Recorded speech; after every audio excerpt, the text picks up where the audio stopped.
Bulletin का बाकायदा आगाज करेंगे और सबसे पहले बात करेंगे वजीर आला को डी नोटिफाई करने के मामले पर। हाईकोर्ट में इस अमली की मुमकिना तहलील के खिलाफ दायर दरख्वास्तों पर समात।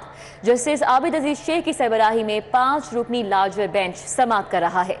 वजीर आला के पास 24 घंटे और 186 अरकान की सपोर्ट होनी चाहिए। जस्टिस आसिम हफीज ने ये रिमार्क्स दिए हैं। मजीद इस समात में क्या दलाइल दिए गए हैं जानेंगे। मलिक अशरफ हमारे साथ मौजूद हैं। जी मलिक अशरफ, अपडेट कीजिए। लाहौर हाई कोर्ट में आज इंतहाई अहम केस की समाअत हो रही है। बड़ी अदालत में बड़े केस की समाअत जारी है और वज़ीर आला पंजाब के उनकी डी नोटिफाई करने के खिलाफ दरखास्तों पर समाअत हो रही है। पंजाब असम्बली की तहलील के मुतालिक भी केस पे 5 रुकनी लार्ज बेंच समाअत कर रहा है और मुमकिन तहलील के खिलाफ ये लाहौर हाई कोर्ट से रिव्यू किया गया था। उधर चौधरी परवेज इलाही ने डी नोटिफाई करने के इकदाम को, गवर्नर पंजाब के इकदाम को भी चैलेंज किया हुआ है। 5 रुकनी लार्ज बेंच ने जब इस केस की समाअत का आगाज किया तो बेंच के सरबराह जस्टिस आबिद अजीज शेख ने इस्तफसार किया कि क्या गवर्नर के वकला कोई ऑफर करवा रहे हैं, जिस पर मंसूर अवान जो कि गवर्नर के वकील हैं उन्होंने कहा कि हमने ये ऑफर इस दिन की थी कि ये 2-4 दिन में एतमाद का वोट ले लें तो हम उन्हें डी नोटिफाई करने का जो फैसला था वापस ले लेते हैं। जिसपे मजीद उनका ये भी कहना था मंसूर अवान का कि मंजूर भट्टू केस के हालात अलग थे, जिसमें अदालत ने 10 रोज दिए थे एतमाद का वोट लेने के लिए। और यहाँ पे मजीद वफाकी हुकूमत के वकील ने यह कहा कि अब उन्हें मुनासिब वक्त मिल चुका है, अब एतमाद का वोट ले लें। जिसपे जैसे आबिद अजीज शेख ने कहा, रिमार्क देते हुए कहा कि हम किस तरह इस नतीजे पर पहुंच सकते हैं कि उन्हें ईवान का एतमाद हासिल नहीं। मजीद जस्टिस आबिद अजीज शेख ने यह भी कहा कि मेंबरान यही फैसला कर सकते हैं कि उन्हें आपस में रहना है या नहीं रहना। हतमी फैसला तो मेंबरान का होता है। जिस भी जस्टिस साहब उन्होंने अदालत ने अली जफर से इस्तफसार किया कि आप बताएं कि मुनासिब वक्त कितना होना चाहिए, आप बता दें कि कब एतमाद का वोट ले सकते हैं, हम इस पर ऑर्डर कर देते हैं। तो इसमें जस्टिस आबिद अजीज शेख का ये भी कहना है कि हम तो चाहते हैं कि आपका मसला आप खुद ही हल कर लें। जिस पर अदालत में गवर्नर के वकील ने कहा कि अदालत ने इन्हें काफी वक्त दिया है, इनका नुक्ता यही था कि मुनासिब वक्त नहीं दिया गया।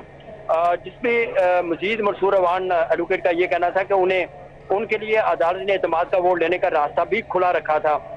जिसपे जस्टिस आबिद अजीज शेख ने कहा कि गवर्नर वज़ीर आला को एतमाद के वोट का कह तो सकता है, ये जस्टिस आबिद अजीज शेख के रिमार्क से। और मजीद जस्टिस आबिद अजीज शेख ने यह भी कहा कि आखिर में तो अराकीन ने ही फैसला करना है कि कौन वज़ीर आला बन सकता है। मजीद अदालत ने यह भी कहा कि बैरिस्टर अली जफर आप बता दें कि एतमाद के वोट के लिए कितना वक्त मुनासिब हो सकता है। हम एक तारीख मुकर्रर कर देते हैं। जिसमें जस्टिस आसिम हफीज भी इस मौके पे बोले और उन्होंने कहा कि आपके पास पूरा वक्त था कि इतने दिन में एतमाद का वोट ले लेते। इस पे बैरिस्टर अली जफर ने कहा कि इस कानूनी नुक्ते पे मैं दलाइल देना चाहता हूँ। जिसपे बैरिस्टर अली जफर ने कहा कि मैं गवर्नर की ऑफर पर अपने दलाइल देना चाहता हूँ। और उन्होंने कहा कि गवर्नर ने एतमाद के लिए जो वजूहात लिखी वो कानून के मुताबिक नहीं थी, ये बैरिस्टर अली जफर ने अदालत को बताया। और मजीद बैरिस्टर अली जफर का ये भी कहना था कि पहले वजूहात को देखना होगा, इसके बाद ही एतमाद का वोट लिया जा सकता है। जिसपे जस्टिस आबिद अजीज शेख ने उनसे कहा कि गवर्नर की जानिब से आपको ऑफर करवाई गई है कि आप बता दें कि कितना वक्त चाहिए। अब तक जो हालात पेश आए हैं, क्या आप उनकी रोशनी में एतमाद का वोट लेने की जरूरत क्या आपको नहीं है? जिस पर बैरिस्टर अली जफर का ये कहना था कि हम गवर्नर की ऑफर कबूल नहीं कर रहे।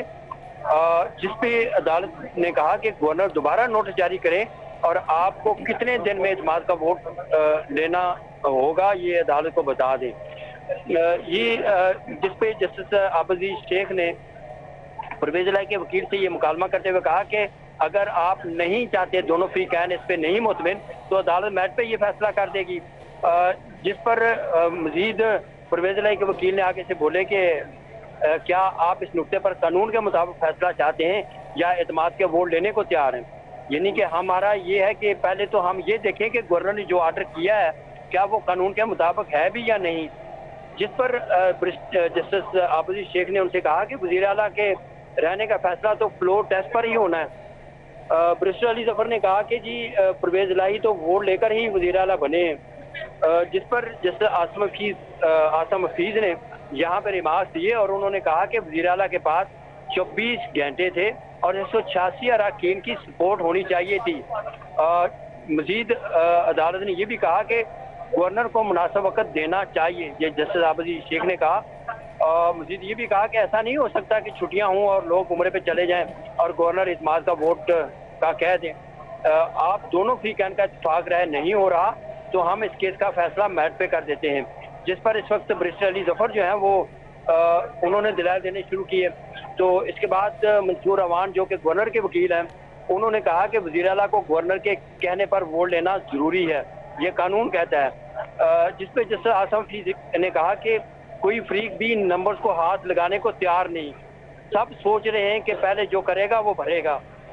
जिस पे मंसूर अवान एडवोकेट का कहना था कि ये गवर्नर का इख्तियार है तो वो वज़ीर आला को एतमाद का वोट लेने का कहे।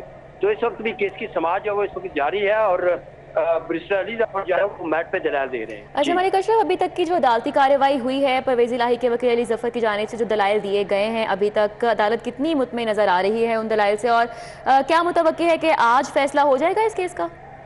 नहीं जी, आज तो फैसला नजर नहीं होता आ रहा।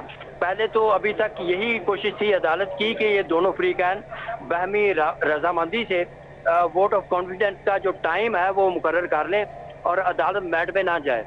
यानी गवर्नर को भी उनकी कोशिश थी, वकील को, और जो परवेज इलाही के वकला उनको भी थी, और परवेज इलाही के वकला को बार बार अदालत यही कह रही थी कि अगर आप कुछ टाइम फ्रेम दे दें जिस पे अदालत मुकर्रर कर दे कि इस टाइम पे आप अपना वोट ऑफ कॉन्फिडेंस दे लें, लेकिन अभी तक वो इस पे दोनों फ्रीकैन रजामंद नहीं हुए और अब जाके अदालत में मैट पे इस फैसले पे दलाल शुरू हुए हैं और बैरिस्टर अली जफर जो है वो मैट पे दलाल दे रहे हैं। जी ठीक है, बहुत शुक्रिया। मलिक अशरफ हमारे साथ थे, अपडेट कर रहे थे।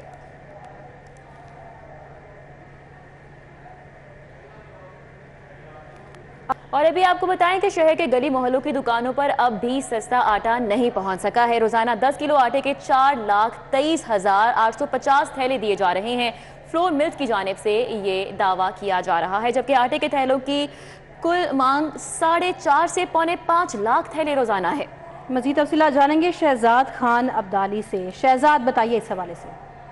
और बिल्कुल पंजाब हुकूमत की जानब से ये दावा किया जा रहा है कि शहर की फ्लोर मिलों को गंदम का कोटा बढ़ाया गया है, लेकिन इसके बावजूद शहर के गली मोहल्लों कॉलोनियों में वाक़ई किराना दुकानों और जनरल स्टोर पर ताहाल आटे की सप्लाई नहीं पहुंच सकी।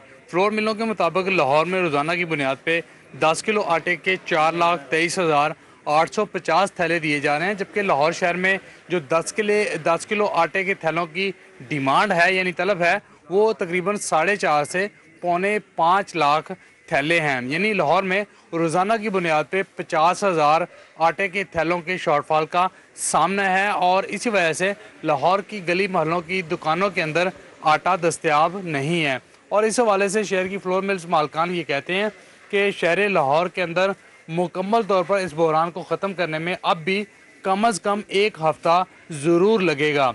इस वक्त हम शादमान में एक जनरल स्टोर पर मौजूद हैं, यहाँ के मालिक से बात करते हैं क्या इनके पास सस्ता आटा दस्तयाब है। शकील साहब, बहुत शुक्रिया, आपने वक्त दिया। ये बताइएगा सस्ते आटे की सप्लाई की तालीम का बजट गुजरात डिवीजन के तरक्याती मंसूबों को मुंतकिल करने का सिलसिला अभी भी जारी है। अली रामे हमारे साथ है, उनसे बात करेंगे। जी अली रामे। बिल्कुल, पहले तो तालीम का बजट जो है वो वज़ीर आला पंजाब के आबाई शहर गुजरात को जारी किया गया और अब मज़ीद 13 करोड़ 60 लाख रुपए का फ़ंड जो कि एक यूनिवर्सिटी की तामीर के लिए मख्तस किया गया था रवा माली साल 2022-23 के बजट में, वो अब वज़ीर आला पंजाब के दस्ते रास्त और उनके प्रिंसिपल सेक्रेटरी मोहम्मद खान भट्टी के आबाई ज़िला मंडी बहाउद्दीन को मुंतकिल किया गया है। अब ये महकमा हायर एजुकेशन के लिए एक नई यूनिवर्सिटी के नाम से बजट जो है वो एलोकेट था और ये यूनिवर्सिटी साहिवाल में वेटरनरी यूनिवर्सिटी की तामीर के लिए बजट जो है वो एलोकेट था और उसमें से 13 करोड़ रुपए 60 लाख रुपए का बजट जो है वो डाइवर्ट किया गया है गुजरात को, यानी कि मंडी बहाउद्दीन को। अब वहाँ पर 13 करोड़ 60 लाख रुपए से मुख्तलिफ जो तरक्याती मनसूबे हैं, ख़ासतौर पर टफ टाइल के हवाले से, गलियों की पुख्तगी के हवाले से और ड्रेनेज के हवाले से वो मनसूबे मुकम्मल किए जाएंगे। तो इससे पहले वज़ीर आला पंजाब के आबाई ज़िला गुजरात को फ़ंड दिया गया और वो 2 करोड़ रुपए का बजट कॉलेज की IT लैब, फर्नीचर और दीगर जो तामीराती काम थे उसमें से निकाल कर बजट दिया गया और अब 13 करोड़ 60 लाख रुपए का बजट है कि यूनिवर्सिटी के फंड से निकाल कर वो मंडी बहाउद्दीन को मुंतकिल। अली रामे, बहुत शुक्रिया आपका। महंगाई का सुनामी, गरीब के लिए दाल रोटी खाना भी महाल, दालों की कीमतों में भी इजाफा कर दिया गया है। कितना इजाफा किया गया है, क्या तफसीलात हैं, जानेंगे सईद अहमद सईद से। जी सईद, बताइए। जी बिल्कुल, दालों की कीमतों में भी इजाफा है वो हो चुका है और मुख्तलिफ इक़साम की दालों की कीमतों में 10 रुपये से लेके 35 रुपये फ़ी किलो तक इजाफा है वो देखने में नज़र आ रहा है। और इस हवाले से जो आम मार्केट ओपन मार्केट की बात करें तो ओपन मार्केट में दाल माश की कीमत में 35 रुपये फ़ी किलो इजाफा हुआ है, जिसके बाद अब नई कीमत जो है दाल माश की वो 335 रुपये से बढ़कर 370 रुपये तक है वो फ़रोख्त हो रही है। सफ़ेद चनों की कीमत में भी 35 रुपये इजाफा किया गया, जिसके बाद सफ़ेद चने अब जो हैं वो 320 रुपये आम मार्केट ओपन मार्केट में इसकी फ़रोख्त है वो जारी है। जबकि मूंग की दाल की कीमत में भी 35 रुपये इजाफे के बाद उसकी फ़ी किलो कीमत जो है वो 260 रुपये है वो तक पहुंच चुकी है। दाल मसूर की बात करें तो उसकी कीमत में है वो 30 रुपये फ़ी किलो इजाफा किया गया, जिसके बाद उसकी नई कीमत है वो 260 रुपये हो चुकी है। बेसन की कीमत में 25 रुपये फ़ी किलो इजाफे के बाद उसकी कीमत है 215 से बढ़कर 240 रुपये फ़ी किलो है वो आम मार्केट में है वो कर दी गई है। काले चनों की बात करें तो काले चने जो है वो 20 रुपये इजाफे के बाद उसकी कीमत है ओपन मार्केट में वो 220 रुपये है वो फ़ी किलो जारी की गई है। जबकि दाल चने की कीमत में 20 इजाफे के बाद उसकी कीमत है वो 230 रुपये है वो फ़ी किलो जारी की गई है। आज जो नया रेट जारी किया गया है उसके मुताबिक मुख्तलिफ दालें हैं जिनमें दाल चना, दाल माश, दाल मसूर और सफ़ेद चने, काले चने की कीमत में जो है वो 10 रुपये से लेके 35 रुपये फ़ी किलो तक। बहुत शुक्रिया सईद अहमद। सोई नॉर्दर्न गैस कंपनी ने गैस बचाव मुहिम में सार्फिन पर इजाफी बोझ डालने का फैसला कर लिया है। शाहिद नदीम सिप्रा हमारे साथ हैं, तफसीलात उनसे जानेंगे। शाहिद सिप्रा, क्या डिटेल्स हैं?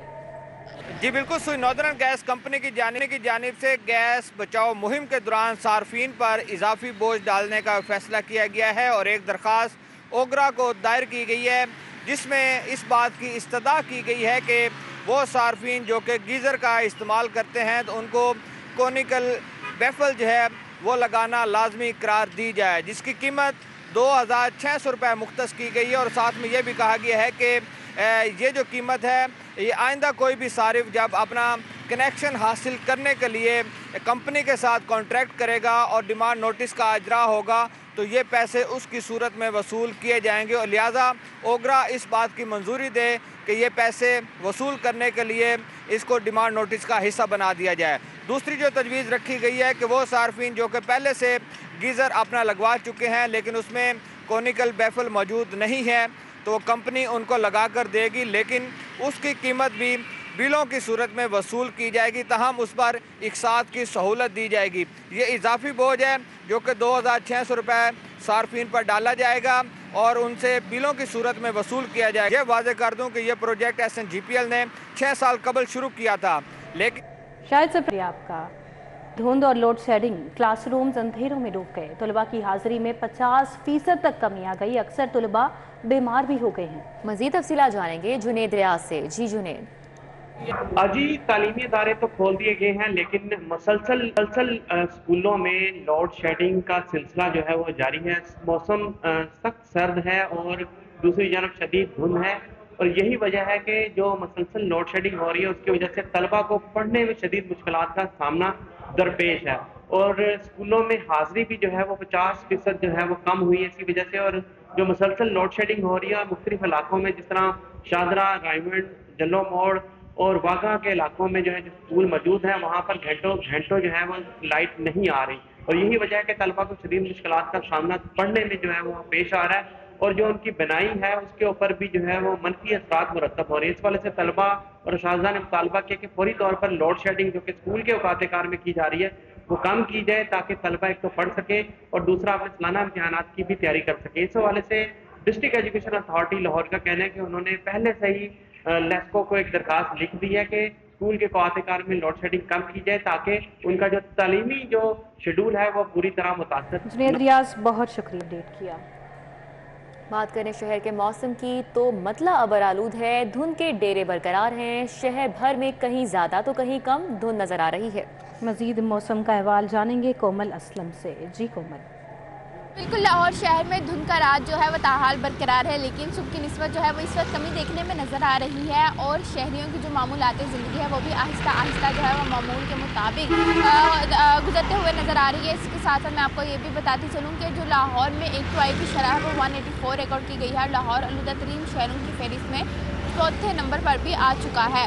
अगर लाहौर के दीगर इलाकों के हवाले से बात कर ली जाए तो इसमें US कॉन्सुलेट जो है उसमें AQI 248 है, जबकि कोट लखपत में सबसे ज़्यादा देखा जा रहा है 358 और जौहर टाउन में 230 है, जबकि जौहर टाउन के ब्लॉक में 209 है और मेन बॉलीवुड में 205 AQI की शरह जो है वो रिकॉर्ड की जा रही है। इस वक्त दर्जा हरारत जो है वो यकपस्ता हवाओं की वजह से काफ़ी कम महसूस किया जा रहा है और इस वक्त दर्जा हरारत जो है वो 10 रिकॉर्ड किया जा रहा है, जबकि जो महसूस करने की कैफियत है सर्दी का वो यूँ महसूस हो रहा है कि जैसे 5 से 6 डिग्री जो है वो शहर लाहौर में दर्जा हरारत महसूस किया जा रहा है, रिकॉर्ड किया जा रहा है। इस तरह बात की जाए लाहौर में आइंदा 24 घंटों के दौरान बारिशों के हवाले से फिलवक्त जो है वो आज तो इम्कान नहीं जाहिर किया जा रहा। आज महकमा मौसमियात बता रहा है कि मतला जो है वो जुज़वी तौर पर अबर आलूद ही रहेगा।